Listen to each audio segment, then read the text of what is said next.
Oke, selamat pagi teman-teman semua, sobat literasi semua. Assalamualaikum warahmatullahi wabarakatuh. Selamat pagi. Selamat pagi teman-teman semua. Disiarkan secara langsung dari Rumah Baca Anak Nagari. Saya Hadnam Pratama sebagai host di dalam acara Bincang Sore Ramadan. Lebih tepatnya sih kita pagi ngadainnya sih ya. Baik, di dalam episode ke 7 ini kita akan berbincang dengan pemateri yang ya boleh dibilang the power of mak-emak ini ya, the best of mak-emak yang sangat berpengalaman di dunia kepenulisan. Dialah Ibu Syamsiah Ismail MPD. Halo Ibu, selamat pagi menjelang siang Bu Sam. Halo, Assalamualaikum warahmatullahi wabarakatuh. Salam dari Kota Lok Sumawe Aceh. Salam dari Kabupaten Agam. Gimana Bu, kondisi Lok Sumawe aman Bu? Alhamdulillah, Lok Sumawe aman. Hanya saja PD Jaya, Kabupaten PD Jaya sekitar 4 jam dari perjalanan saya dan Aceh Tamiang. Tidak baik-baik saja. Biarpun dikatakan baik-baik. Udah mau 3 bulan masih. Iya, betul. Bisa diikuti di sosial media yang masih sangat miris. Kami juga mantau juga Bu Sam, gimana kondisi Aceh pasca banjir bandang sudah 3 bulan ini kan. Tapi itulah belum ada nampak kemajuan gitu. Karena ya, akses juga terbatas gitu kan, terputus. Berarti dari Lok Sumawe sampai ke Langsa aman kan Bu? Lok Sumawe sampai ke Langsa sudah aman jalannya ya. Kalau awal-awal dari kemarin kan kami terjebak, nggak bisa kemana-mana. Okay. Terus kalau Lok Sumawe mau ke, saya kan kota Lok Sumawe mau nggak usah jauh ke Kabupaten Biren saja 1 jam perjalanan itu juga pada saat itu masih putus jembatan. Tapi ya sekarang harus rela berantri-antri masih jembatan Bele ya, jembatan darurat. Oke, berarti normalnya kalau dari Lok Sumawe ke Banda Aceh berapa jam itu, Bu? Lok Sumawe Banda Aceh itu sekitar 5 atau 6 jam, tergantung kalau kita naik mobil travel kan dia cepat larinya. Cepat, apalagi motor sekarang ya. Sekarang ya, setelah mungkin 5 jam. Ya, sekarang terjebak di jembatan Bel itu bisa sampai 3 jam antrian panjang. Itu, iya. Itu. Jadi nambah waktu di situ. Ya. Kenapa? Harus mutar jauh mungkin, nak Bu? Ya, harus saya sekitar hari Senin lalu, saya pulang dari Banda Aceh, kebetulan ada acara keluarga. Saya menghindari antrian 3 jam itu, jadi motornya jauh banget dengan kondisi alam yang, ya udah mau 3 bulan masih kita bayangkan, masih rumah-rumah masih tertimbun, tanah semakin keras. Jalan-jalan di tepi-tepi jalan itu masih lumpur-lumpur yang sudah dikerok dari jalan masih menggunung, nggak tahu dibawa kemana. Sungai-sungai yang sangat lebar. Dulu sungai kalau kita lihat sekarang mungkin sungai udah 5 kali lipat lebarnya dengan kondisi yang sudah sangat dangkal. Oke. Dalam 2 hari ini hujan terus menerus sehingga air sungai naik lagi dan banjir tinggi dalam suasana Ramadan pertama. Kok miris ya, tapi itulah kehidupan. Jadi jangan orang bilang baik-baik saja Aceh ya kan, sama Sumatera katanya baik-baik saja. Iya, kami pun baru dapat terima informasi sekitar 2 hari yang lalu kalau jalan akses Lebahannya itu udah amblas lagi gitu, karena pada itu sempat hujan kan, jadi longsor lagi sehingga mau tak mau harus perbaikan cepat gitu kan. Orang sudah perbaikan, tahu-tahu longsor lagi gitu. Ya, itulah di jalan mau ke akses ke Takengon, Aceh Tengah. Kalau biasa yang kalau nggak musibah tuh 3 jam perjalanan. Kalau dari tempat saya tinggal sebab itu kan jalannya menuju ke gunung. Nah itu aksesnya belum normal. Jadi saya ada keluarga angkat, orang tua angkat saya sana belum bisa saya tembus. Saya lihat di media tanya sama orang-orang yang udah berada di sana dengan kondisi mobil kecil saya Agia itu nggak boleh lewat dan masih sangat bahaya. sebab jalannya udah mendaki, menurun dengan kondisi jalan yang apalagi hujan licin. Kemarin ada beberapa masuk jurang, mundur nggak bisa ngerem, nggak rem, remnya nggak mau apa tuh ya, nggak mau dilengket. Jadi belum aman. Perjalanan ke daerah Aceh Tengah, Benar Meriah, daerah pelosok pegunung belum, nggak tahu bilang lah, belum bisa tersentuh. Saya yang biasa berjalan sebulan 2 atau 3 kali menuju ke gunung itu nggak bisa akses, kecuali orang-orang yang memang terpaksa seperti orang-orang relawan. Nah, dari situ. Ya, mereka dengan menggunakan double kabin, mobil-mobil besar lah. Kalau mobil kecil pribadi, macam-macam Innova, Avanza itu pun masih sangat was-was. Masih belum bisa, Bu ya? Belum, masih sangat was-was karena jembatannya dan jalan-jalan pegunungan yang nggak rata, kemudian masih sangat kecil, harus antrian, apalagi metik, ngeri banget. Rawan berarti, Bu ya? Masih rawan, nggak bisa. Hari padahal udah mau ini kan, hari ini tanggal 20, nah.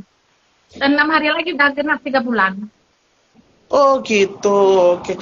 Ya, kami pun berharap juga kan semoga segera ditangani gitu bencana yang di Aceh, karena ini udah 3 bulan gitu kan, dan sampai sekarang pun progresnya masih belum nampak gitu, belum ada perbaikan akses jalan, karena kalau dibiarin terus kan kitanya terhambatnya, Bu. Ya itulah dia, atau kita gimana. Tapi juga nggak membayangkan besok kalau musim haji ini gimana nih gitu kan. Iya benar, nggak usah musim haji, kita lagi berpikir apa namanya nih, lagi kondisi ibadah puasa. Ada teman guru-guru penulis, adik-adik letting saya, junior juga, mereka nih macam hari ini saya kirim juga mereka nggak bisa nyambung karena emang akses jaringan belum, jaringan. Terus kalau salah, saya tanya kemarin baru komunikasi, gimana kalian salat tarawih. Jadi ya masih kondisi begitulah, kondisi yang masih berlumpur-lumpur gitu, meskipun ya musalanya udah bersih, tapi lingkungannya kan nggak secepat itu. Kenapa? Tahu sendiri jawabannya. Beda dengan waktu tsunami kan, relawan dari berapa ratus negara datang, jadi dalam sekejap langsung semua ya cepat tertangani lah. Bahkan yang mirisnya lagi kemarin ditemukan kerangka di atas pohon sawit. Oh gitu. Kok sedih? Udah ditemukan di atas pohon sawit, udah kerangka berlumpur-lumpur, bisa jadi dia hanyut, kemudian air itu dibawa jenazahnya, dia udah meninggal, lalu ya tersangkut di kelapa sawit, di atas pohon kelapa sawit. Bayangkan pohon kelapa sawit teman tingginya. Itu kemarin ada di Aceh Utara. Nah, Aceh Utara juga bagian lingkungan yang saya tinggal. Dulu Loksmawe ini bagian satu kabupaten kota, Kabupaten Aceh Utara. Kemudian terjadi pemekaran wilayah Aceh Utara sendiri, Loksmawe menjadi kota administrasi. Nah, Aceh Utara termasuk kawasan yang terparah juga. Sampai saat ini masih ada yang kita bilang nggak bisa diakses. Kecuali nenek apa tuh motor trail itu. Kok ngeri, pokoknya ya begitulah. Oke, siap. Ya, berarti emang separah itu kondisi di Aceh berarti ya, Bu ya. Berarti emang berarti proses belajar mengajar pun sekarang masih apa, Bu ya? Oke. Jadi begitu teman-teman ya, kita pun sekalian berbagi cerita gimana kondisi bencana yang ada di Aceh. Dan memang teman-teman kalau mau lihat kondisi Aceh saat ini bisa cek di sosial media gitu bagaimana. Ya, dan proses pembelajarannya pun sampai saat ini masih terhambat ya, Bu ya?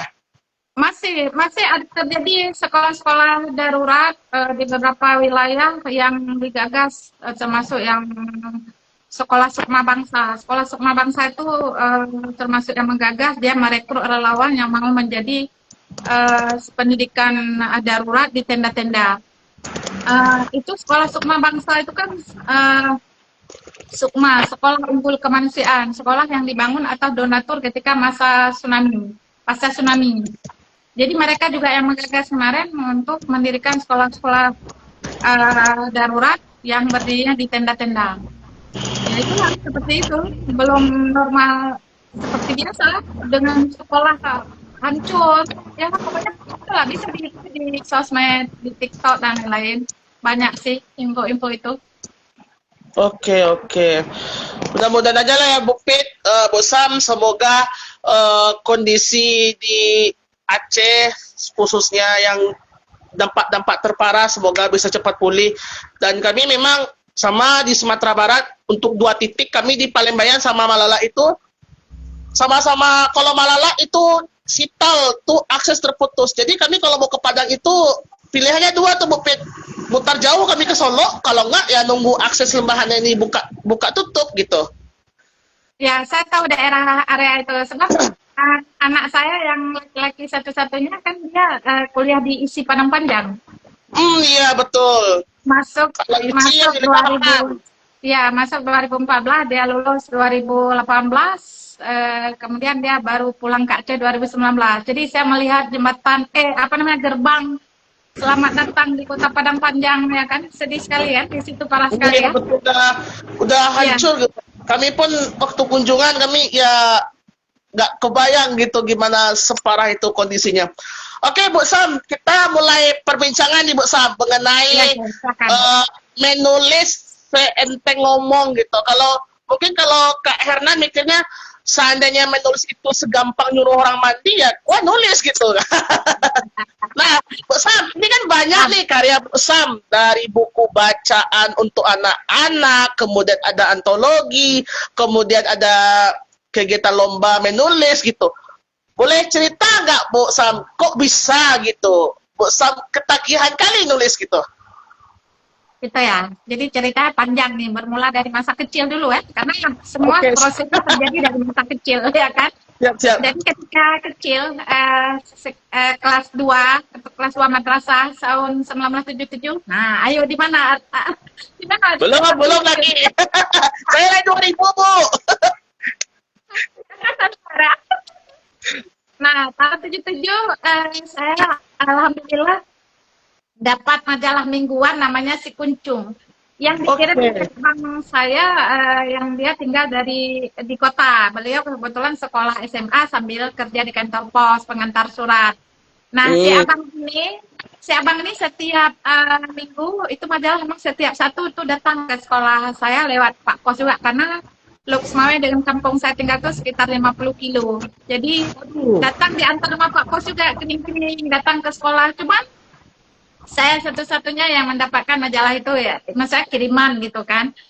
Jadi bermula dari majalah itu, majalah Si Kuncung namanya, saya membaca, saya berpikir, sempat berpikir memang, tapi masih benar yang saya cerita ini bukan karena Allah itu kan cerita saya, bukan.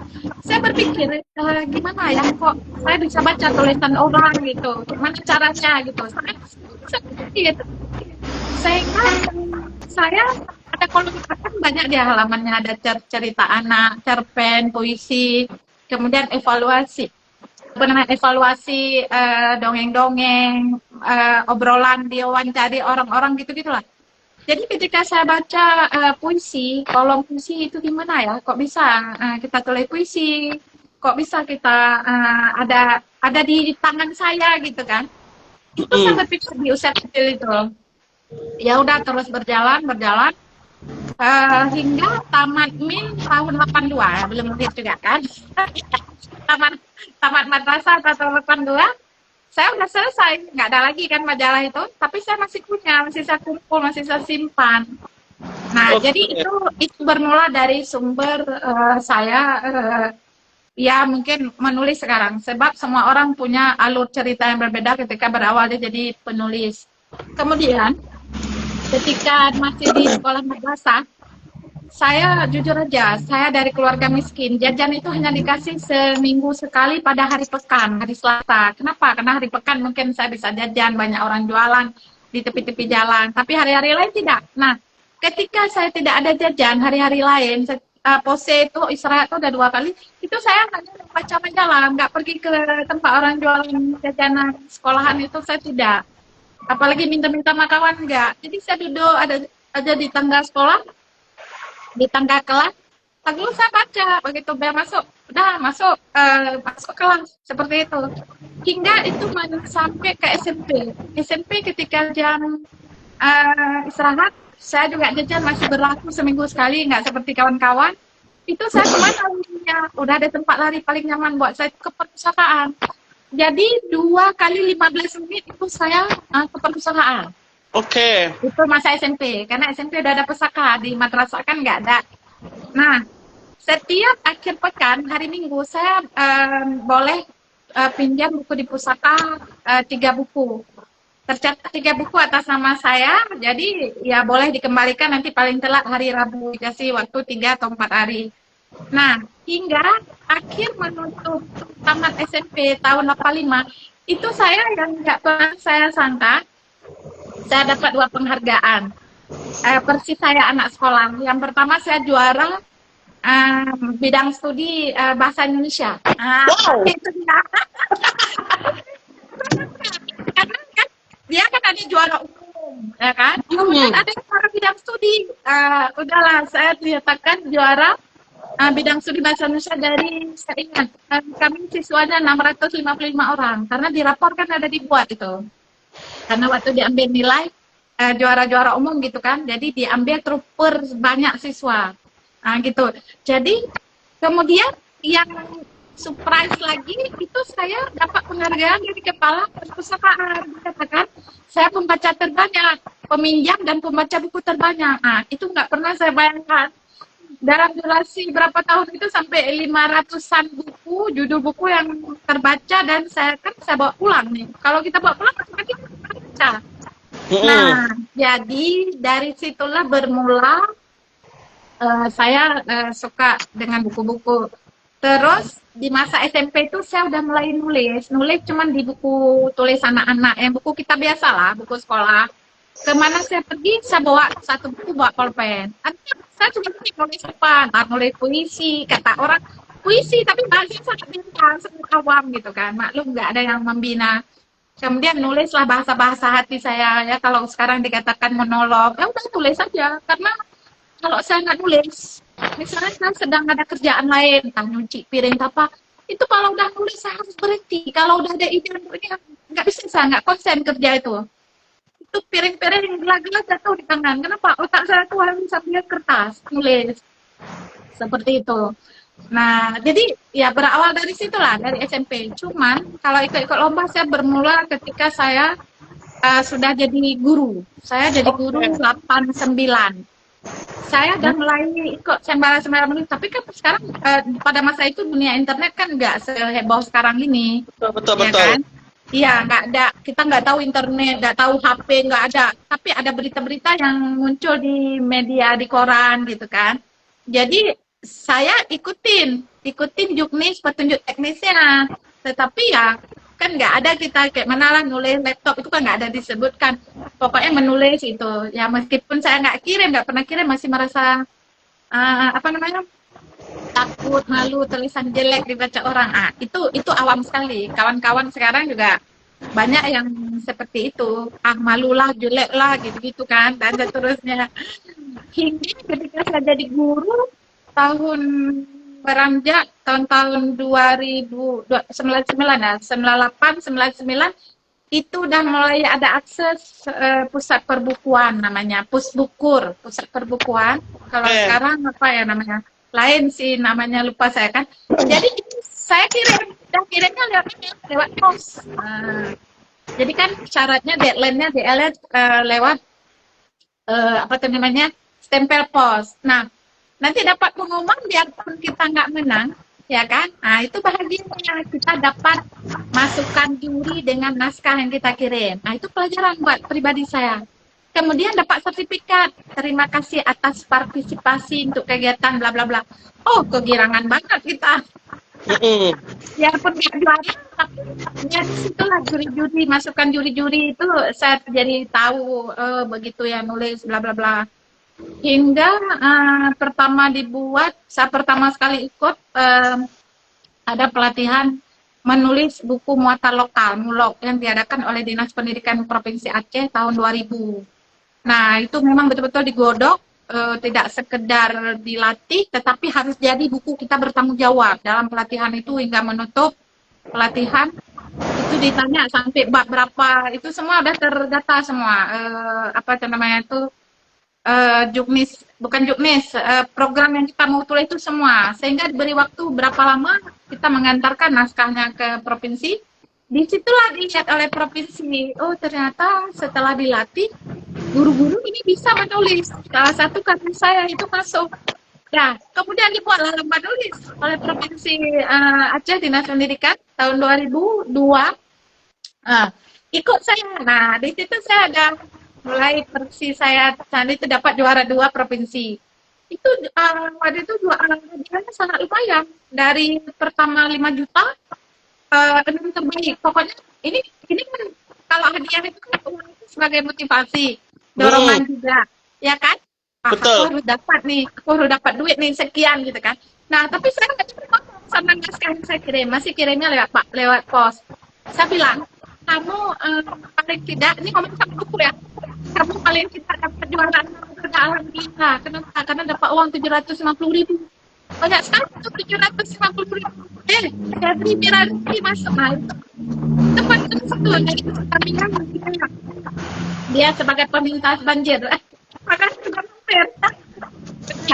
Jadi ketika saya pikir kenapa saya minta uang sama buku saya itu kamu harus menang 750.000, karena itu gaji saya cuma belum cuma 300.000, jadi lebih banyak hadiah nulis daripada gaji saya. Berikutnya dibuat lomba-lomba dan saya terus ikut lomba nasional berkali-kali, nggak apa-apa nggak menang, karena kenapa? Bagi saya dengan mengikuti lomba itu, membaca juknis, itulah salah satu pembelajaran buat pribadi saya yang mengajarkan saya menulis. Tidak seperti kawan-kawan sekarang. Kawan-kawan sekarang di dunia internet, apalagi pasca COVID. Kita nggak tahu dulu namanya dari ya kan? Nah, betul.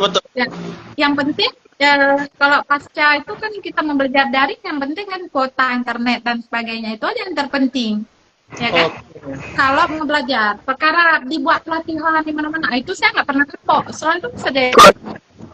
Ya ada yang bayar, ada yang tidak bayar ya. Bayar harus itu juga lah. Kita menghargai kan ilmu orang, biarpun bayarnya nggak mahal. Tapi kalau kita bilang lebih mudah yang sekarang dibandingkan dulu. Dulu kan terus kalau kita mau berlatih harus pergi ke kemana misalnya, ke provinsi, ke kabupaten. Pokoknya harus membawa badan dengan kondisi capek, biaya transport, dan lain-lain lah gitu. Ya, begitulah proses sebagian. Ya. Kalau panjang kali nggak cukup, nanti 7 hari kita. Iya. Berarti emang cukup dari SMP kemudian sampai sekarang, sampai terlibat juga dalam pembuatan BTW itu buku mulok apa itu, Bu? Dulu kebetulan mulok untuk Aceh kan ada bahasa Aceh, bahasa daerah. Saya ada juga namanya SBDP, Seni Budaya dan Prakarya. Saya ngambil yang itu karena saya lebih suka ke seni dan kreativitas. Jadi saya ngambil ke sana. Berarti dia lebih ke SBDP versi Aceh berarti ya, Bu ya? Ya, betul. SBDP versi Aceh, dan karena itu kan mulok, muatan lokal. Jadi kita mengangkatlah budaya-budaya lokal gitu kan. Memang begitu sana itu. Pada kurikulum apa dulu ya, masih kurikulum CBSA, cara belajar siswa aktif, masih kurikulum itu. Ya, itu dia. Bu Sam, ini kan buku Bu Sam kan banyak ini, antologi buku solo. Mungkin saya lebih tertarik ke solo gini, 17 buku, rata-rata penerbit besar semua gitu, ada dari Kemendiknas, Kemendikbud, Balai Bahasa 4 buku, ada pula dari Dinas Perpustakaan Karsipan. Kok bisa dilirik sama lembaga-lembaga besar gitu, tulisan-tulisan Bu satu kok bisa sampai dilirik di Balai Bahasa gitu, Bu? Oh gitu ya, alhamdulillah. Nah itu salah satu uji nyali saya yang termuat di situ. Makanya itu kan di bawah-bawah itu kan ada prestasi menulis. Jadi buku-buku itu lahir dari kompetisi menulis. Jadi bukan saya mengirim naskah, mereka beli itu. Jadi kita bertarung. Nah itu dia. Bertarung lewat sayembara menulis. Nah bermula dari kalau nasional saya mendapatkan tahun 2008. 2008. Yang dulu masih Kemendiknas, Kementerian Pendidikan Nasional. ya kan? Betul. Kalau sekarang Kemendikbud. Kemendikbud sekarang namanya, Bu. Nah, itu kan berapa-apa dia. Padahal satu menteri itu, satu kementerian. Nah, jadi ketika 2008 itu pertama saya go nasional ya, juara 3. Juara 3 itu kok heboh. Kenapa? Ternyata itu namanya senior saya, beliau juga ketika tsunami datang langsung kebetulan ada hadir ke daerah saya untuk TOT, Training of Trainer, bidang apa waktu itu dia bahasa Indonesia. Namanya Tamarin Palori. Sekarang beliau udah dokter Tamarin Palori dari Makassar. Nah, beliau itu bisa kita ketemu di sana di Bandung karena penulis itu diundang ke Bandung. Itu saat itu kalau nggak salah saya sekitar 800-an naskah. Dulu kan masih ngirimnya langsung lewat pos, belum kayak sekarang. Kan lebih cepat sekarang. Ngirimnya lewat internet kan. Sekarang. Gitu, jadi dulu langsung bukunya kita cetak, kita print cetak. Istilahnya dummy, contoh buku. Jadi langsung kirim ke panitia. Nah, ketika 2008 tahu itu paling heboh. Mulai tahun itulah penulis itu dihargai karyanya. Juara 1 20 juta, juara 2 15 juta, juara 3 10 juta. Jadi, ketika saya kirim, saya percaya buku itu memang dia benda mati, tapi dia punya ruh. Ketika saya menulis, bahasa-bahasa saya muncul di situ, itu roh, bagi saya itu roh. Saya sampaikan roh ke dalam kertas, di atas kertas. Saya ngomong, kamu nggak usah banyak-banyak, bawa terbang saya gratis ke Bandung, cukup juara 3 aja, 10 juta itu, wah, Masya Allah, udah nggak tahu bilang. Betul-betul saya dibawa terbang pertama dengan buku itu. Jadi dapat, pokoknya yang ke sana, ke Bandung, itu masih dapat juara. 1, 2, 3 itu masih dari tangan. Cuman di sana penentuan mau juara berapa, karena nanti di sana ada keaslian karya, tes kelayakan, macam-macam ditanya semua gitu. Lebih enak kita menghadapi sidang tesis disertasi daripada menghadapi sidang lupa tulis itu. Karena kita dicerca oleh 3 dokter waktu itu dengan 1 orang yang memang ahli-ahli usaha internasional, juri-juri internasional. Jadi ada pernah ketahuan, kalau nggak salah saya tahun 2007, saya datang 2008. Jadi semua mereka belajar di kasur, ketahuan bahwa bukan milik karyanya, tapi punya kawannya yang dia wakili karena kawannya sakit. Jadi datang dia mewakili data, hingga diusir semua biaya yang udah dia gunakan selama kegiatan harus dia bayar. Dan nama itu di blacklist, tidak atas nama itu kalau masuk itu tidak mau diperhatikan lagi, pokoknya nggak boleh masuk, gitulah. Dari tahun 2008 untuk kawan-kawan ketahui, penulis-penulis Indonesia disitulah mulai dihargai jasa usahanya, perjuangannya, ya tentu saja dengan nilai rupiah yang sangat luar biasa. Dengan belum lagi transport dan lain-lain. Bukunya cuman, itu lagi bukunya tidak seperti sekarang ini dengan teknologi, jadi nggak ada masuk repositori. Bukunya ada ISBN, tapi tidak, kalau kita cek di ISBN buku saya itu judulnya Budi Pekerti Adat Sehari-hari, itu tidak terdata, tidak terbaca, tidak dibaca di ISBN, tapi bukunya ber ISBN. Saya nggak tahu sistem dulu kan belum ini kan, belum apa namanya internet, ya dunia digitalnya nggak seperti sekarang ini kan. Nah kalau sekarang buku-buku yang saya save di yang adik lihat itu data karya itu bisa diunduh bahkan. Nah itu dia, jadi bermula 2008 saya udah dapat go nasional, makanya itu diterbitkan oleh Kemendiknas. Kemudian lama itu waktu berlalu vakum, saya merasa sebenarnya nggak puas hati, tapi saya masih bingung, masih malu-malu hati. Waktu itu saya belum punya laptop, ya kan, belum tahu pun kita laptop itu dari mana, beli mahal, gaji kita cuma nggak sampai 500.000 saat itu kan. Maklum gaji saya bermula dari 41.000 tahun 89. Oke. Maklum saja kan. Jadi ya udah vakum lah akhirnya. Kenapa saya itu menang itu dulu saya nulis pakai tangan yang terundang itu. Nulis pakai tangan, terus saya kasihkan ke anak-anak rental, saya suruh ketik. Ini juknisnya saya bilang, kalau ikuti bahasa, kan kalau tulisan kan kita nggak tahu. Tulisannya harus tulisan komik, berapa font, spasi, kan kita nggak tahu ngeliat tangan. Makanya saya ambil lah kasih ke anak-anak rental. Hingga gambar-gambar dulu masih sangat sederhana ilustrasinya. Aturannya boleh ambil dari mana saja sumbernya, kemudian tapi kita harus wajib menyebutkan. Misalnya saya ada ambil dari majalah Bobo, dari buku-buku agama di sekolah. Pokoknya itu nggak ada masalah. Jadi bisa kita lihat perbandingan. Sebentar saya ambil bukunya ya. Saya tunjukin dari dia Pak. Oke, siap-siap. Nih, berdasarkan nih kita lihat buku apa nih yang diperlihatkan oleh Bu Sam nih. Kita penasaran juga kan. Sebagai motivasi juga untuk kita semua. Teman-teman Sobat Literasi bagaimana bersemangat untuk kegiatan menulis walaupun mungkin ya suntuk juga untuk menulis atau membosankan mungkin menulis, tapi percayalah teman-teman kalau berusaha dan bersungguh-sungguh mungkin teman-teman akan menjadi the next Bu Sam selanjutnya. Oke? Sembari itu kita akan menunggu buku yang dikirimkan yang diambil oleh Bu Sam. Buku, ini dia bukunya, sudah datang. Nah, ini dia bukunya. Nah, sangat sederhana, budi pekerti, adab sehari-hari. Oke. Ini bukunya bercerita tentang, saya melihat, saya kan guru nih, guru SD ceritanya. Memang ada keuntungan buat saya, karena saya menulis soal anak, terus profesi saya di dunia kerja usia anak-anak juga. Jadi saya melihat kehidupan anak-anak ketika saya jadi guru, masa kecil saya perbandingannya. Jadi waktu kecil kami jalan di depan orang tua itu membongkok badannya. Membongkok ya kan, itu diajarkan dari orang tua hingga guru hingga ke orang guru ngaji. Tapi sekarang kan kita guru nggak ngajar, itu jangan salahkan guru juga, jangan salahkan orang tua. Tadi kami jikrak-jikrak di depan kita, padahal guru di situ berdiri kan.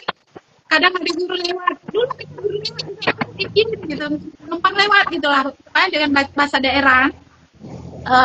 Bahkan ketika kita naik sepeda, nampak kita dari jauh, kita udah turun dari sepeda.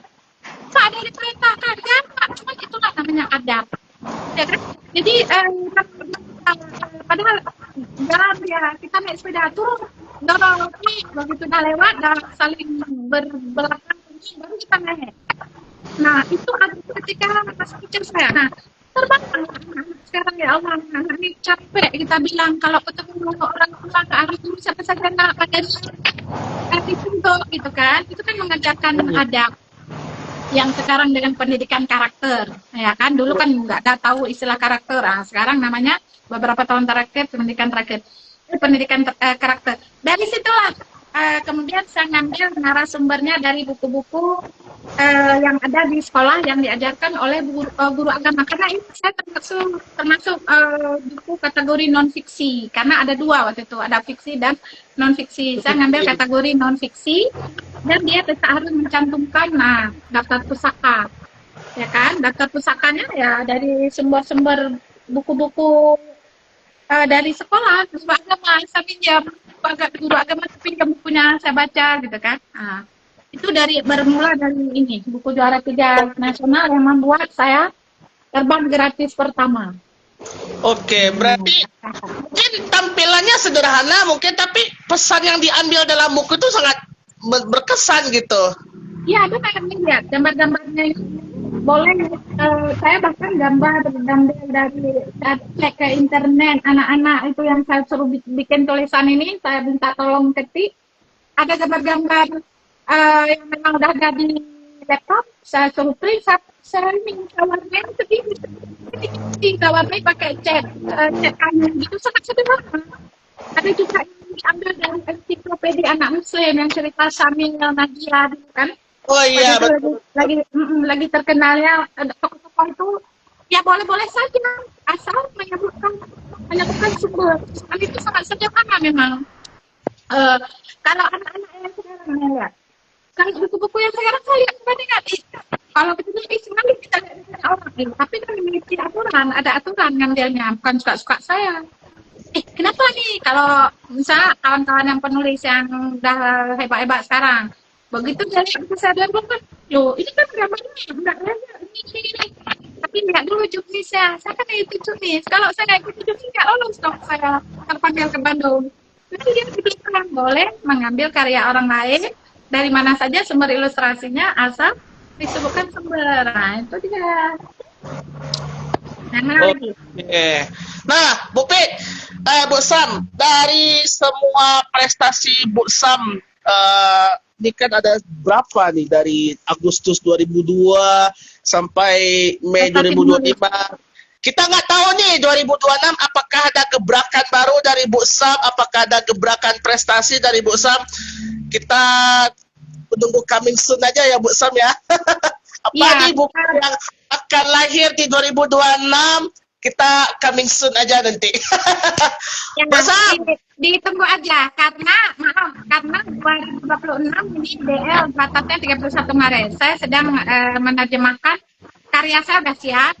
Jadi ada lagi-lagi balai bahasa ini se-Indonesia. Makanya kawan-kawan itu kalau sekarang menulis lomba menulis paling bergengsi tingkat tingkat provinsi se-Indonesia itu adanya di balai bahasa. Nah, itu yang paling bergengsi. Kenapa? Karena ada banyak pengetahuan, ada juga apresiasi, ya kan Nadia. Kemudian karya kita dicetak, kemudian itu kerjasama dengan Perpustakaan Nasional.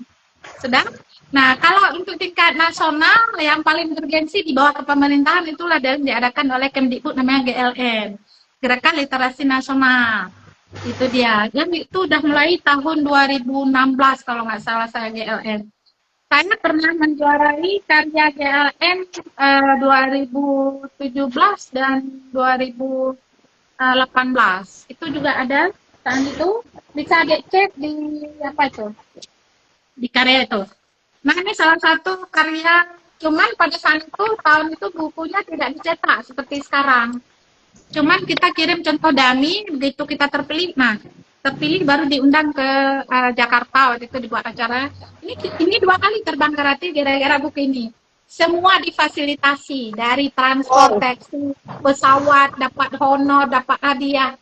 Itu yang saya bilang paling bergengsi untuk nasional adalah Gerakan Literasi Nasional GLN namanya. Dan itu saya termasuk masih sangat pemula untuk bergabung dengan GLN.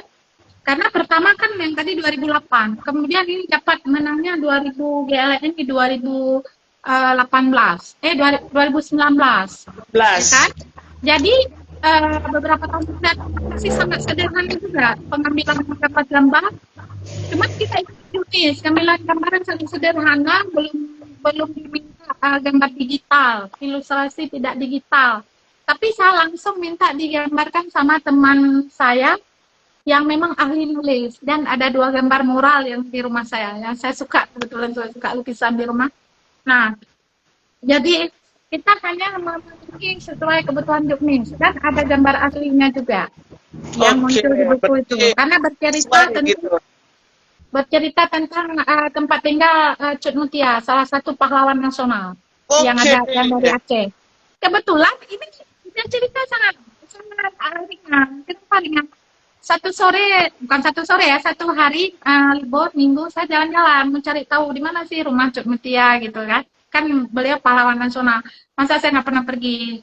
Dari tempat tinggal saya sekitar 30 km ya, menyusuri jauh sih masuk ke kampung. Penasaran, dari situlah ambil gambar-gambar yang kira-kira menurut versi mata saya, oh ini menarik, ada gambar alat-alat yang sifatnya tradisional, alat penumbuk padi di bawah rumah, ada gambar-gambar lukisan yang menceritakan tentang sosok Sunda Lele. Jadi idenya di situ aja berkembang. Nah, cumannya dalam menceritakan kisah sejarah buat anak-anak, kita harus memberi unsur tokoh, ada plot, ada alur. Nggak boleh kayak kita baca sejarah orang dewasa. Kita juga baca sejarah dewasa kan dia langsung to the point. Pada tahun sekian terjadi perang, bla bla bla bla bla. Jadi kalau kita kasih tokoh, jalan-jalan, dia berlibur dengan siapa ditemani, tapi jangan banyak-banyak kali tokohnya. Itu dia, sehingga ya dianggap layak kan. Kalau nggak layak, yang tahu kala itu 1635 naskah yang masuk. Yang lalu tahu berapa? 70 naskah. Salah satu adalah naskah 1635, yang lolos 70 salah satu naskah ini. Wow. Sangat sederhana. Tapi sampai saya tanya sama Dr. Sofiana yang ketika menguji keaslian naskah saya, beliau juri juga nasional, dosen apa ya di Bandung. Saya tanya, maaf Bu Sofi, saya penasaran, saya merasa karya saya sangat jelek gitu kan. Sangat jelek, tidak sempat layout kayak kawan-kawan itu kan di layout kan cantik-cantik, ada warna-warni, nggak kayak gini, masih putih ya kan. Tapi mengingat waktu sangat sempit, jadi nggak sempat lagi layout itu kan. Saya kira itu sangat jelek menurut saya. Ini bisa diunduh deh, bisa diunduh karyanya. Tinggal ketik nama saya, Samsia Ismail, itu repositori, tinggal unduh aja. Jadi yang saya tanya, apa yang menjadi buku ini, saya harus tahu diri gitu kan. Apa yang menjadikan buku ini hingga terpilih dan saya terundang kemarin. Saya ingin tahu persis, karena bagi saya ini bukunya sangat sederhana dibandingkan yang teman-teman. Yang teman-teman yang 69 orang itu tadi. Jawabannya singkat. Apa jawabannya? Kekuatan cerita itu yang memenangkan buku ini ya. Jadi tahu kan? Jadi menulis itu ternyata itu yang pertama adalah kekuatan cerita. Jadi biarpun gambar yang bagus, kalau kekuatan cerita yang nggak mengena tidak mengena sesuai dengan yang diinginkan juri, tetap tidak ini. Biarpun kita udah bayar mahal ilustrasi kita, ilustrator. Nah itu dia. Ya, jadi kawan-kawan sekali lagi harus tahu bahwa kekuatan cerita itu yang menentukan kisah buku ini yang sangat sederhana. Oke. Besar. Ini satu hal yang menarik bagi Kak Hernan karena begini, ketika Kak Hernan membaca CV dan karya-karya Bu Sam, satu hal yang menarik bahwa Bu Sam pernah membuat buku bacaan anak dwi bahasa dari Balai Bahasa. Ini persis seperti yang pernah kami lakukan di Sumbar tahun kemarin. Ketika itu juga ada sayembara penulisan cerita buku berjenjang, tapi menggunakan dwi bahasa, di bahasa Minang dan Indonesia. Kebetulan Kak Hernan itu ikut pelatihan, ikut lomba tapi nggak sempat kekejar. Akhirnya Kak Hernan ikut yang seleksi penerjemahan dan lolos gitu. Akhirnya Kak Hernan itu bergabung bersama 20 tim di bawah naungan Balai Bahasa langsung untuk menerjemahkan naskah-naskah yang udah menang gitu. Jadi kami yang menerjemahkan gitu. Jadi kayak sebuah kebanggaan tersendiri ketika karya kita tuh dihargai oleh pemerintah gitu, dalam hal ini Balai Bahasa. Nah, berbagi tips dong Bu Sam, gimana sih cara biar gampang menulis itu seenak kita ngomong gitu, karena sesuai tema tadi menulis andai kata menulis seenak ngomong gitu. Gimana tips? Sebentar. Oke, nah ini teman-teman juga perhatian besar gitu. Oke, saya perlihatkan. Jadi itu program Balai Bahasa yang disupport langsung dari Perpusnas untuk kategori dwi bahasa terjemahan itu mulai dari tahun 2023. Jadi Aceh itu ada 13 bahasa etnis. Nah, cukup banyak kan etnis bahasa Aceh, ya kan? Termasuk yang saya bilang tadi ada Aceh Tengah, Gayo, itu beda, sangat jauh beda karena itu bahasa Aceh di pegunungan. Nah, jadi kalau tentatif gimana kita bisa lolos? Saya seperti yang saya gambarkan tadi Cuk Mutia, itu kan hasil jajakan saya. Hasil jalan-jalan, traveling. Makanya saya sebutkan diri saya traveler, saya hobi traveling. Nah, dari hasil traveling itu saya bukan sekedar mentok, sekedar foto-foto, beredar di medsos, ya kan, video-video yang saya simpan di YouTube saya. Bukan, saya harus endingnya di buku. Nah, salah satu yang memenangkan pertama di bahasa dua bahasa kan, Balai Bahasa Aceh tahun 2023 ini petualangan ke Pulau ini saya langsung menjalankan traveling ke pulau di mana yang nggak mungkin saya jalanin sendiri, tapi itulah saya jalan naik motor sampai Banda Aceh itu 300 km naik motor sendiri, kemudian dari Banda Aceh, kota Banda Aceh saya harus menyeberang dengan bot kecil, kapal kecil, cuman bisa muat motor ini, jadi nggak pada tahu dengan gelombang mengerikan. Nah di sana itu termasuk pulau pulau terpencil atau pulau 3T.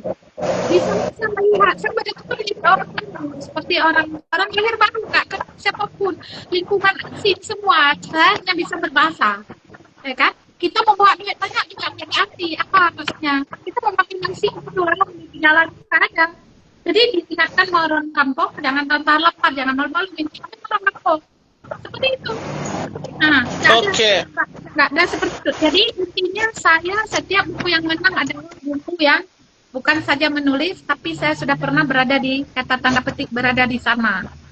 Nah, kita beda. Menulis dengan cuma membaca dari media, dari sumber-sumber, atau kita bertanya.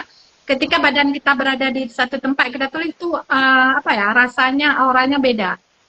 Nah, gitu dia. Kan ada konflik gitu. Nah, jadi rata-rata buku yang saya tulis menang, bukan rata-rata, memang seperti itu umumnya. Keseluruhan buku-buku yang menang yang saya tulis itu adalah buku yang dimana saya pernah berada di sana, tanda petik, atau hal-hal yang sering saya lakukan. Contoh, ini si Butel. Nah, ini saya waktu itu 2023 saya memecahkan rekor sendiri. 2 naskah saya juara balai bahasa. Dwi bahasa. Wow. 2 bahasa. Ini saya garap 1 bulan nih, Masya Allah. 1 bulan saya garap, begitu udah selesai, kasih terus sama ilustrator. Kan susah ya untuk nulis buku bacaan nama. Ilustrasi itu wajib. Tanpa ilustrasi, nol. Ya. Jadi saya langsung cari ilustrator, yang waktu itu anak saya sendiri. Jadilah seperti ini, gambar-gambar, jadi saya pantau, bla bla bla gitu kan. Nah, jadi wajib. Nah, ini bukunya waktu itu 2023 juga level bayarannya, hadiahnya juga beda-beda. Ada level 1, level 2, dan level 3, tergantung dari tingkat tipe-tipenya, kesalahannya. Ini masuk level 2 yang waktu itu dibayar 10 juta, dibanderol 10 juta. Karena di sini sempat saya edit, begitu saya tulis langsung edit, sempat kirim, sebelum kirim sempat edit. Ini level 3, 8 juta. Ini begitu naskahnya selesai, dan ada gambar, nggak sempat bisa langsung kirim. Yang penting udah kirim dulu. Dan alhamdulillah rupanya terpilih dua-duanya. Nah, ketika udah terpilih, kita terundang penulis. Disitulah tugas kita untuk merevisi naskahnya. Jadi jangan pernah takut untuk menulis. Yang penting ketika kita nulis itu mengikuti juknis, temanya sesuai. Terus baca-baca juga karya-karya orang yang ya dari mana sumbernya sesuai dengan yang ingin kita buat. Karena misal mungkin ada kategori B3, ada B2, mana ya B2, kan beda-beda usia, ya kan? Nah, sama seperti itu. Hari ini untuk se-Indonesia lomba balai bahasa sedang jalan. Saya nggak tahu Sumatera Barat kapan DL-nya. Itu ada kategori jenjang C dan jenjang A. Silakan. Saya sedang menerjemahkan untuk jenjang C. Belum memulai jenjang A. Rencana mengirim juga jenjang A. Nah, Oke. gitu. Teman-teman, ini notis ya. Teman-teman yang ada di daerah seluruh Indonesia, silakan memantau Instagram Balai Bahasa masing-masing. Kenapa? Karena biasanya Balai Bahasa punya event, itu adalah sayembara penulisan cerita berbahasa daerah. Nah, untuk Sumbar dan Aceh, pantau terus di Instagramnya. Nah, kebetulan pas Bu Sam ngomong itu, saya cari-cari juga di buku Bu Sam, ketemu nih dia, buku yang Bu Sam bilang tadi, Petualangan ke Pulau Breh gitu kan. Aslinya ini kan ceritanya based on pengalaman Bu Sam traveling ke sana gitu. Jadi kadang cerita itu kan bisa berbeda-beda inspirasinya. Mungkin Bu Sam karena hobi traveling, mungkin dari traveling itu bisa mendapatkan ide. Nah, bagaimana sih Bu Sam mendapatkan ide yang segampang, yang seenteng itu untuk bisa kita dapat bahan menulis? Nah, kalau ditanya saya gampang, itu sebenarnya semua gampang ide itu. Sekarang yang terpenting bagaimana menuangkan. Ketika kita menuangkan, kita tujukan ini pembacanya buat siapa, usianya berapa. Itu yang harus jadi catatan. Dan saya sendiri membaca berulang-ulang buku yang ditulis oleh kami manggil Mas Triman. Jadi di situ ada buku petunjuk bagaimana menulis untuk anak sesuai berjenjang. Nah, jadi bolak-balik setiap menulis mau lomba atau tidak harus baca. Karena menulis itu misalnya kita buat novel. Novelnya kan banyak tujuannya, apakah dibaca untuk semua kalangan usia, kayak seperti, bukan promosi juga nih ya, bukan promo ya. Seperti Terelie itu kan bisa dibaca oleh semua kalangan usia dari 13 tahun ke atas. Kenapa? Karena novelnya dia maaf misalnya menceritakan tentang seksologi, seks gitu. Tapi dia nggak pernah menyebutkan kalimat kata yang menjurus ke pornografi. Itu jangan, depan kan. Apalagi kita lupa langsung kita nggak mau pun dibaca lagi. Satu kata ketemu dalam tulisan kita. Kalau lomba sayembara itu jurinya nggak mau, dia buang waktu baca-baca lagi, dia campak terus, begitulah dia cerita dewan juri kan di depan kita ketika terundang penulis. Nah itu dia. Nah, jadi kita harus tahu, sama dengan siapa ya, Ahmad Fuadi yang penulis novel Negeri Lima Menara, itu kan orang dari Padang tuh, ya kan? Pernah dia ada roadshow sampai ketemu saya di Lok Songe, karena dia ada roadshow di KNPI ketemunya. Nah, itu juga Ahmad Fuadi. Awal-awal dia sedang mempromosi film dia Negeri Lima Menara. Jadi ceritanya novel, kalau di film itu bisa dibaca oleh semua kalangan usia dari 13 tahun ke atas, pembaca mahir. Nah, kalau anak itu juga harus tahu. Misalnya kayak traveling saya ke Pulau Brunei, saya berpikir apa sih yang menarik yang bisa saya angkat, yang saya sendiri baru tahu. Baru tahu ketika saya berada di sini, apa itu di sana? Memancing gurita. Saya baru tahu ternyata memancing gurita ada beberapa cara. Ada yang nyelam langsung ditembak, ada yang digunakan alat yang dibuat rakitan sendiri yang saya anggap sangat efektif masyarakat di sana. Nah itu dia. Jadi di situ saya mau gambarkan pada anak-anak. Bentar ya, ada sih dalam ini dia boleh jadi unggah. Nah ini akan ceritanya.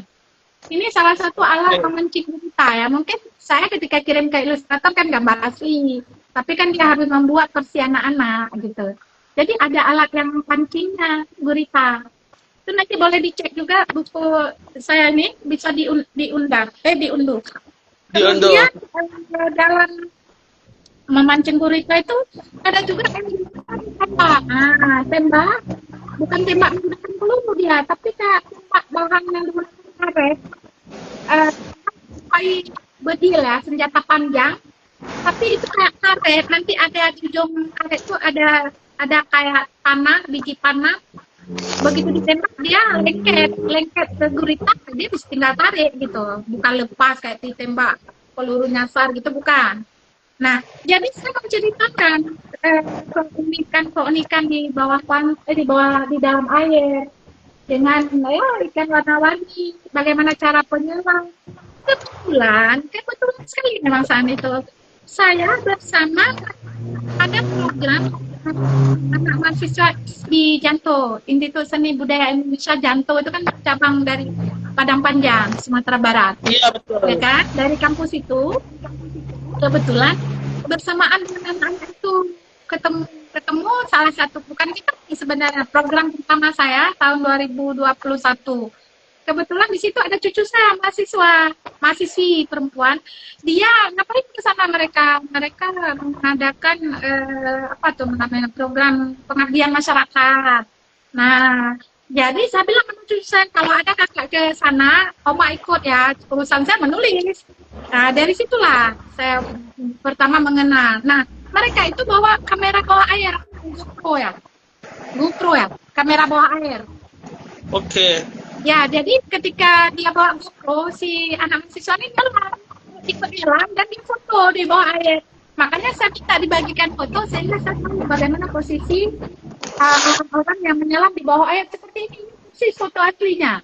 Cuman oleh ilustratornya kan dibuat dikondisikan seperti cocok untuk anak-anak. Nah, dengan GoPro kamera bawah air di bawah itu. Nah, sampai seperti ini juga. Ini hasil foto asli dengan GoPro di bawah air oleh mahasiswa. Nah, kemudian dari situ bacaannya, kita ngambil kesimpulan untuk satu bacaan nanti itu harus fokus. Saya tadi bercerita juga dari awal perjalanan, gimana naik kapal, ya kan, menceritakan kondisi alam, sesuai dengan apa yang kita lakukan. Kita di posisi itu, tapi kita bagaimana menceritakan anak. Kemudian saya tiba di pelabuhan Lampuyang. Nah, memang apa? Disitulah kami turun Lampuyang, ya namanya. Kemudian saya ada hayalan saya, seolah-olah ada neneknya yang jemput, ada mana ada itu. Makanya menulis fiksi itu sebenarnya sangat mudah antara kenyataan dengan hayalan kita, apa yang kita dengar, apa yang kita lihat, apa yang kita ingin sampaikan, ya udah kita kolaborasi semua. Jadilah menulis itu seperti saya bilang segampang ngomong. Kemudian sebentar lagi saya ada Nina di SD Lapeng. Saya senang. Kenapa? Dia kebetulan saya guru SD ya saat itu. Jadi saya udah jadi pengawas, cuman mengisi waktu libur kan. Jadi saya harus ceritakan. Jadi guru-guru itu jadi bahan cerita dari saya. Jadi kalian nggak pernah kan pergi ke daerah 3T, kalian pikirkan gimana SD Lapeng ini, saya bilang. Kecil nih. Gimana kehidupan guru-guru mengajar dengan anak yang satu kelas cuma ada yang 3, ada yang 4, bisa bayangkan nggak? Tapi kehidupan mereka disediakan rumah, sampai kompor gas. Pokoknya mereka bawa baju aja, pakaian aja, yang lain semua, tempat tidur semua. Nah, itu menjadi bagian dari cerita di luar dari ini. Karena menulis ketika kita menyampaikan tulisan itu, kita pikir-pikir ini cocok nggak untuk usia anak segitu, gitu kan. Itu tip yang ya paling mendasar. Oke. Nah, Bu Sam, bisa nggak Bu Sam berbagi tips gitu bagaimana cara mengembangkan ide, kemudian biar konsisten teman-teman kita untuk menulis, dan bagaimana caranya supaya jangan sampai kendor semangatnya untuk menulis gitu, Bu Sam? Tipnya sebenarnya tergantung, yang pertama adalah tergantung dari hati. Nah, itu yang tip yang pertama. Ketika kita sudah menulis kan banyak faktor yang tujuan yang ingin dicapai. Seperti saya dari awal yang saya kabarkan, uang itu hanya motivasi, tapi jangan berpikir nanti kalau nggak dapat uang udah kecewa, bukan. Kalau itu tujuan cari duit, salah, bakal kecewa. Kenapa? Kalau kita ikut lomba sebenarnya nggak menang, ya kan? Jadi kan nggak dapat duit, cerita rugi, buang waktu. Bahkan kita buang duit sendiri, misalnya membayar ilustrator, ya kan? Bukan 100-200 itu bisa jutaan itu. Ya, tapi namanya kita udah berusaha kan. Kemudian kalau saya berpikir ini, kalau karya itu tidak menang, tidak menjuarai, tidak dicetak, tapi paling tidak saya ada nambah karya yang jadi kenangan. Oh, karya ini pernah mengikuti lomba ini, tidak menang. Sehingga jika ada kegiatan-kegiatan lain, saya akan baca ulang karya-karya saya yang pernah saya buat, yang belum belum menang. Ya, saya harus tahu diri apa nih. Oh ya, ini disitulah cerita kapal-kapal saya rombak ulang, saya obrak-abrik. Tapi dasarnya udah ada. Nah, dari situlah timbul moto saya bahwa menulis tak pernah sia-sia, ya kan? Saya bilang, kenapa? Karena memang begitu, menulis itu tidak pernah sia-sia. Mau Anda mau dapat juara, kalau menulisnya itu juara, atau menulis tanpa juara, ya kan? Jadi jangan pernah berhenti. Sekarang menulis cukup gampang, nggak seperti saya gambarkan awal harus bawa buku tulis, bawa pulpen. Kita ada punya sosmed itu kan bisa dibagi, bisa untuk sendiri. Contoh, saya punya Facebook. Jadi ketika saya ingin tulis, saya di laman itu apa yang Anda pikirkan tulis, tapi saya simpan, tidak saya bagikan, hanya untuk saya. Kan ada bisa kita set untuk publik, untuk saya, untuk teman. Nah, itu saya set untuk saya. Jadi orang tak baca. Kemana tulis satu waktu saya buka Facebook di laptop, karena saya itu buka tadi menulisnya langsung di HP, di Android. Nah, saya buka di laptop, buka Facebook di laptop, baru saya scroll, saya saya crop semuanya, saya pindahkan ke Word. Nah, dari situlah nanti saya mencari semua ide-ide yang cocok dengan apa yang sudah saya gambarkan awal. Jadi saya pikir sangat mudah menulis untuk era-era digital sekarang. Tetapi bukan satu, sebenarnya ada beberapa hal kawan-kawan harus tahu kalau mau nulis untuk juara, untuk lomba, sembara. Sekarang kan ada teknologi imitasi, kecerdasan imitasi ya. Jangan pernah berpikir untuk menulis menggunakan AI. Anda tuh bakal parah itu. Jadi yang cerdas itu bukan otak Anda, otak AI itu pintar ya kan. Sekarang kayak misalnya kita di Meta, di di WA kan ada mata satu Meta, nggak pernah kita undang, nggak bisa kita usir dia. Tinggal dia itu kan begitu kita selesai langsung ada jawaban. Jangan pernah lakukan kebodohan itu. Kenapa saya bilang ini pengalaman cerita kemarin ada saya nggak tahu di Sumatera Barat ada tidak. Sebentar saya lagi pakai sedikit. Ini dia. Jadi ada buku kemarin, salah satu itu si Febri tadi ada ikut. Ini salah satu buku kumpulan esai berbasis konten budaya Aceh. Ini yang dibuat oleh Pusaka Wilayah. Ini saya cerita tentang AI itu. Menurut cerita Dewan Juri 3 orang ahli-ahli nulis semuanya kan, apa dibilang? Dilihat ada tulisan sangat bagus, sangat menarik. Begitu dilihat kan minta CV, itulah gunanya CV kan kawan harus buat. Sama seperti yang pernah terima tadi yang Mama kirim, itu kan bukti buku-buku karya yang udah pernah diterbitkan. Kebetulan waktu itu kita pendataan dengan tanggal penutup Januari itu kan kita pendataan oleh satu komunitas Ikatan Guru Indonesia IGI. Saya memang bergerak di sana bersama kawan-kawan guru. Jadi ketika dilihat prestasi menulis, CV-nya udah nggak pernah ngomong, bisa dia prestasi itu, ya kan? Nah, sekarang kawan-kawan harus tahu, setiap teknologi yang menyediakan kemudahan, pasti ada yang bisa kita lacak keberadaannya, kekurangan. Dites lah, tes keaslian karena apa istilahnya itu? Plagiatnya, dites plagiat kan gila semua. Itu nama itu langsung, besok kalau masuk atas nama dia, jangan terima naskahnya. Makanya saya selalu bilang sama kawan-kawan, kamu udah siap gak? Ini 1 minggu lagi loh. Gampang itu. Kamu sudah tulis sama robot. Konyol, kamu gak akan bisa. Kenapa? Karena bukti bahwa kita bisa, kita memang melakukan sendiri. Ketika kita nggak bisa nih. Tadi tanya, kalau saya nggak ada orang, kira saya mau cerita berbagi ke orang. Sendiri dia nulisnya sama AI. Hindari, ada kalanya kita menggunakan AI untuk catatan apa, ya kan? Tapi kalau murni nggak bisa. Memang nggak boleh. Sama kayak ilustrator, dia juga ada uji. Dia campur-campur dengan pengambilan gambar dari AI itu, dia campur, ambil sini, ketahuan. Yang rugi kita penulis, karena ada kejadian yang GLN tahun berapa itu kejadian. Penulisnya sangat karena gara-gara ilustrator diambil gambar kan dia punya mungkin banyak proyek yang dia menangkan, balai bahasa sana, balai sana, jadi kalang kabut dia nggak tahu kejar yang mana, semua dikejar-kejar penulis, kejar deadline, sehingga diambilnya lah gambar dia sedikit yang dia buat dicampur-campur dengan koma. Betul-betul akhirnya kena blacklist penulis itu dia bertanya yang memang dia tahu siapa juri, dia cerita dia naskah kamu ini kok campur-campur sama AI segala macam. Disitulah ya, itu kawan-kawan harus tahu, hindari menulis dengan menggunakan teknologi. Kita teknologi memang harus kita pelajari, tapi tidak boleh kebablasan teknologi sehingga membuat otak kita tuh full, ya kan? Alah, aku tanya aja sama AI, ngapain repot-repot? Itu ada, itu kalian saya bilang, kalian membodohi diri sendiri.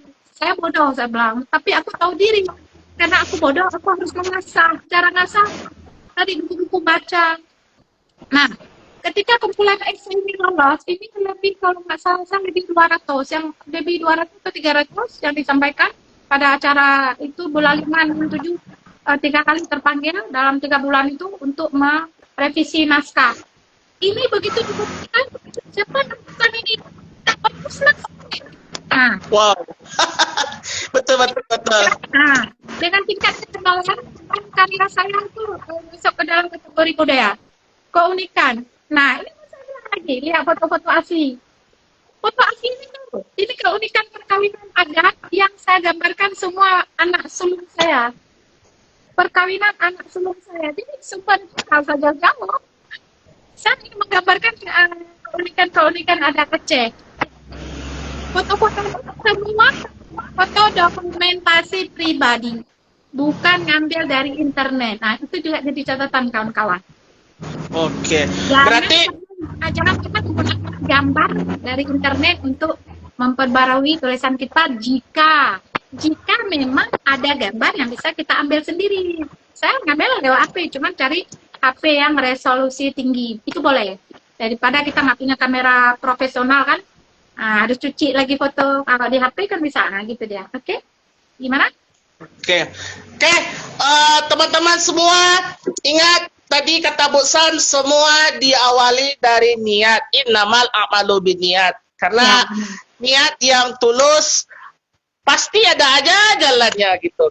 Karena memang satu lagi catatan penting bahwa memang teknologi sedang berkembang sekarang, tapi ingat bijak dalam menggunakan teknologi. Boleh menggunakan teknologi untuk sebagai tools atau alat bantu, tapi jangan bergantung kali kepada alat-alat itu. Apalagi dengan perkembangan teknologi AI, mungkin kata Bu Sam mungkin pakai ChatGPT dan lain-lain. Boleh, tapi seperlunya saja. Jangan kebablasan, karena ingat karya yang orisinil itu adalah karya yang betul-betul dihargai. Terima kasih Bu Sam. Pengalaman dan inspirasi. Oke.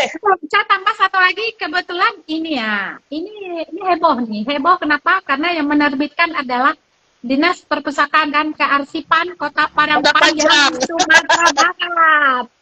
Ya kan? Iya, betul-betul. Barat. Nah, waktu itu apa? Lomba menulis esai bergaya buku bacaan. Ketika sedang COVID tahun 2020. Ya, yang saya bilang tadi kan, anak saya kan kuliah di USI Padang Panjang, jurusan desain grafis. Jadi saya juga mengikuti akun perpustakaan kearsipan Padang Panjang Barat. Sehingga mereka bikin lomba ini dan untuk Betul. saya ikut tulis lah. Nah, salah satu adalah tema. Salah satu tema adalah pariwisata. Kebetulan saya hobi traveling kan. Jadi saya beberapa kali, saya setahun minimal 2 kali di sana selama anak saya pendidikan S1 di sana. Jadi kata saya hobi traveling, jadi saya gimana untuk wisata segala macam kan. Dan saya kunjungi, dan saya pernah juga terundang dalam acara temu penyair Asia Tenggara di Kota Padang Panjang, kota yang sama. Oke. Nah, dari sinilah saya belajar. Aduh, gimana buat esai? Saya belum pernah bodoh kan?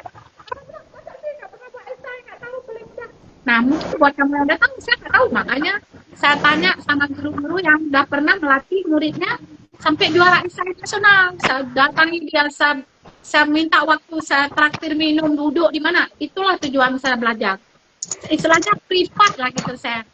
Saya salah satu waktu itu masih kepalanya Pak Alfi Sena, kepala Dinas Perpustakaan Kearsipan. Jadi salah satu syarat adalah penulis tidak saja menulis ini ya, tentang ini ya, tidak saja menulis karena membaca di sumber-sumber tertulis, tapi pernah berada di sana. Dalam hati gue, kenapa pula gue nggak berada di sana? Aku bolak-balik anakku kuliah di sana. Udah, tulis saya berkenakan tentang pariwisata, dan anak saya itu kerja sampai juara terbaik Duda Inteligensia pemilihan UDA Uni Kota Padang Panjang. Jadi dalam kita bukti bahwa saya memang berada di sana. Kemudian ada kunjungan saya ke PDIKM, dokumentasi dan informasi Minang. Udah, saya pergi lagi ke kolam renang, pokoknya ada peninggalan bukti. Terus ke tempat industri kuliner belanja makan. Nah, saya belanja, saya suka ini kerajinan ini, kayak sado dokar. Jadi semua bukti itu ada membuktikan. Bahkan saya pernah diundang di yang siapa ini Rimba Bulan, Taman Baca Oh Rimba Bulan. iya, PKP 5 bulan, Bang Alvin. Alvin, saya Bang diundang Alvin, iya. ya, saya diundang sama Bang Subhan, Muhammad Subhan, Alvin.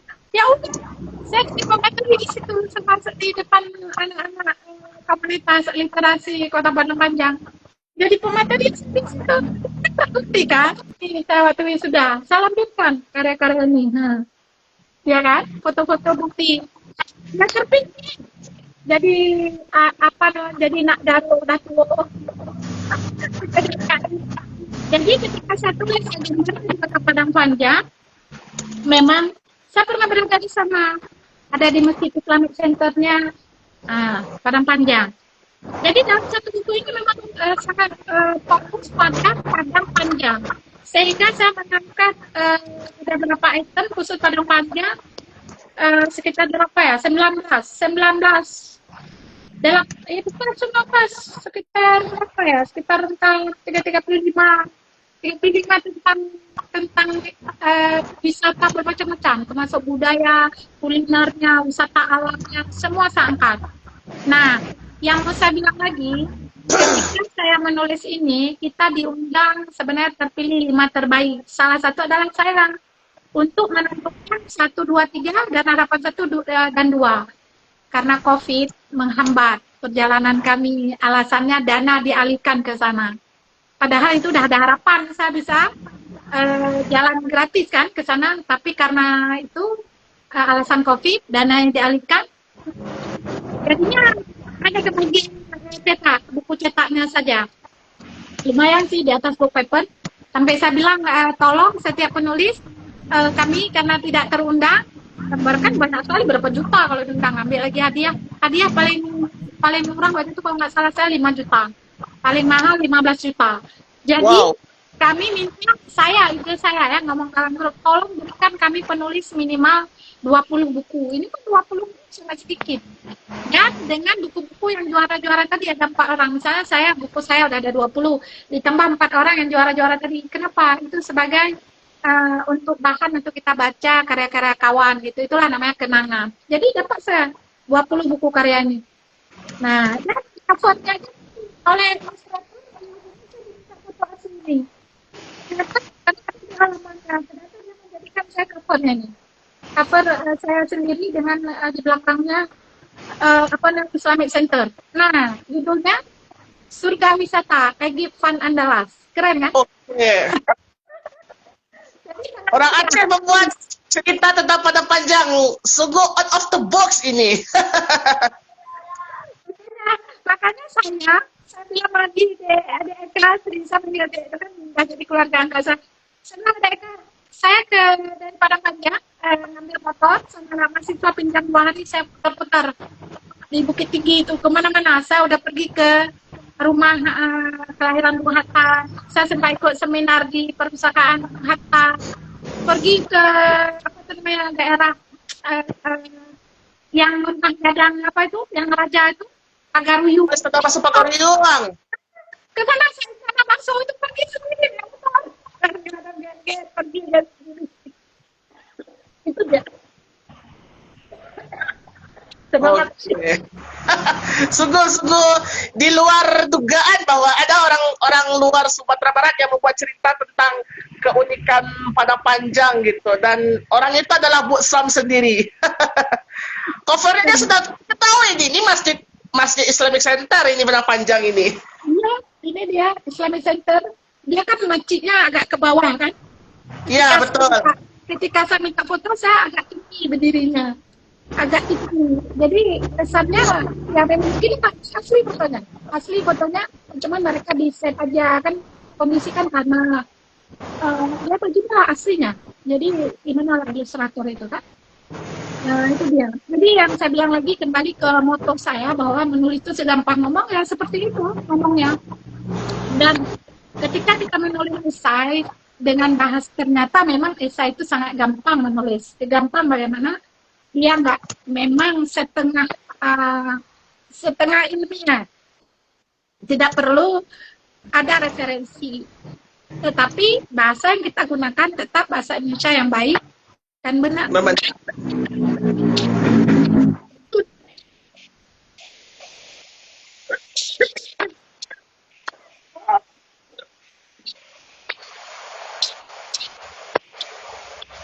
Oke. Ada lagi?